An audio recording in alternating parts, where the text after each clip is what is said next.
Kirara had a stunning figure, but the whole school mocked her because of her unattractive face. Despite the cruel teasing, the most handsome boy in school treated her with kindness. He was always gentle, yet whenever Kirara tried to approach him, others would shove her aside and whisk him away. Kirara was heartbroken. She couldn't understand why, even though her grades were excellent, everyone only cared about her looks. Anger and sadness built up inside her, and she turned to the internet for comfort. Online, she became active on social media, editing her photos to look like the girl she wished she was, just to feel a little bit of acceptance. But life seemed determined to break her. Even when she stayed home, she was not spared. A delivery man was startled by her appearance. Children in the neighborhood called her a monster. After years of enduring ridicule, Kirara finally snapped. She blamed her mother for giving her this face and longed to escape from the cruelty of the world. At her lowest point, an old woman appeared and promised she could give Kirara a new face. She led her to a cabin deep in the forest. Kirara's heart raced with hope, though doubt lingered. To prove her powers, the old woman lowered her head and pressed her hands against her face. In less than 10 seconds, her old face slid off, and when she looked up, she had the face of a beautiful woman. Kirara was horrified and amazed. She confessed she couldn't afford any surgery, but the woman said money wasn't necessary. All Kirara had to do was eat a fried chicken leg infused with a soul, and the procedure would be free. Fear filled her heart, but the thought of 12 years of insults was unbearable. Kirara grabbed the chicken and ate.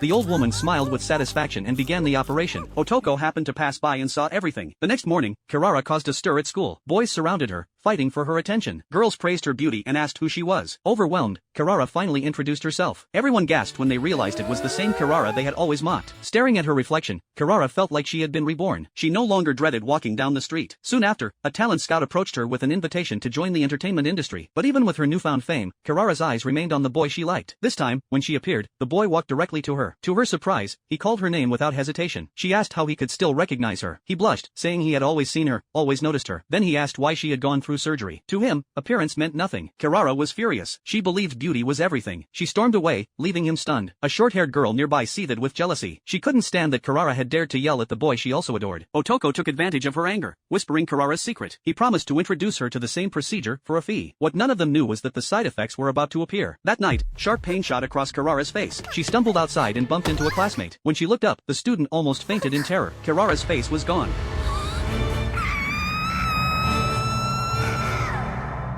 Panic set in as she learned the truth. It wasn't surgery at all. It was a spiritual ritual. The faces came from the dead. Kirara trembled in horror while the old woman laughed, bragging about her collection of faces. She claimed she could switch them back at any time, as long as they agreed. The short-haired girl nearly collapsed, clutching her face, torn between fear and desire. The old woman teased her, didn't she want to stay beautiful? The girl hesitated, but reason eventually won, though resentment lingered. She urged Kirara to return her face too, but Kirara, furious, hurled her false face to the ground and fled. Deep down, though, she had already tasted the power of beauty. She couldn't go back to her old life. By chance, the boy she admired saw her leaving. He rushed down from a bridge and stopped her. Breathless, he apologized for what he'd said earlier. He confessed he had loved her all along, not for her looks, but because she was the only one who truly cared for him. During his darkest times, Kirara had been the one to write letters of encouragement, lifting him when no one else did.